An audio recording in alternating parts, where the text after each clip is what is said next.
So I see the corporate propaganda news cycle has gone back to 2003 because we are suddenly worried about WMDs again, apparently.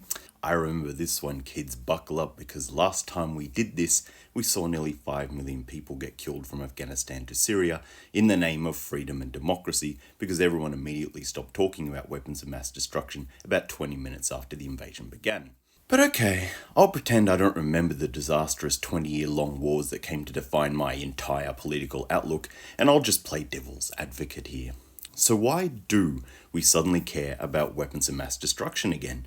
I mean, it's not like we care if rogue states have nuclear weapons. I mean, Israel is attacking everyone in range, starving and genociding Gaza, attacking and annexing the West Bank. Even though no hostages or Hamas are in the West Bank, not that they really ever cared about either of those things. They've also been assassinating people in Lebanon with IEDs, funding ISIS to destroy the government of Syria, and Pearl Harbored Iran while in the middle of negotiations with them, all while destroying free speech and democracy across the entire Western world, as well as massacring civilians at a rate not seen since World War II. I mean, this is the finished bingo card of rogue state symptoms, and this rogue state 100% does have nuclear weapons. So should we not be stopping them?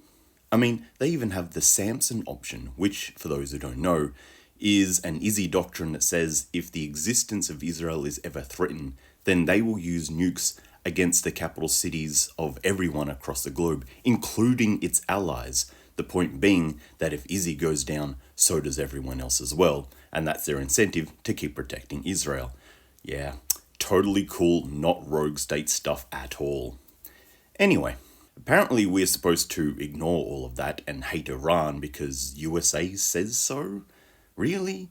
We should trust the endlessly lying US government that has vetoed every single UN security agreement this century and has been defending and gaslighting the world about its support for genocide for years now?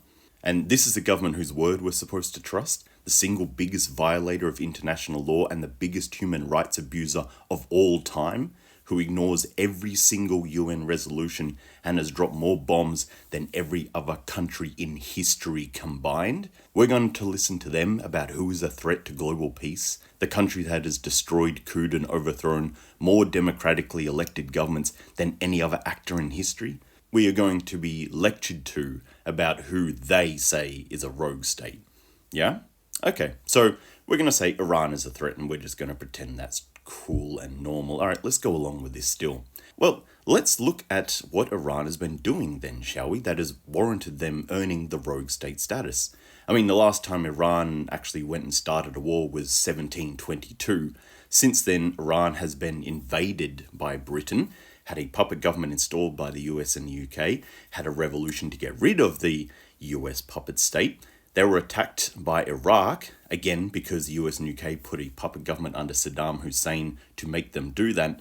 Other than that, what has Iran been doing other than, peacefully minding its business ever since?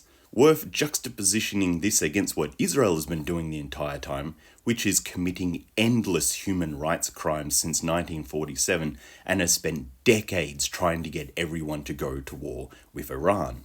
So yes, I guess I do believe that we should have a military intervention to stop the nuclear-armed rogue state, and that is why I support disarming Israel in the name of peace.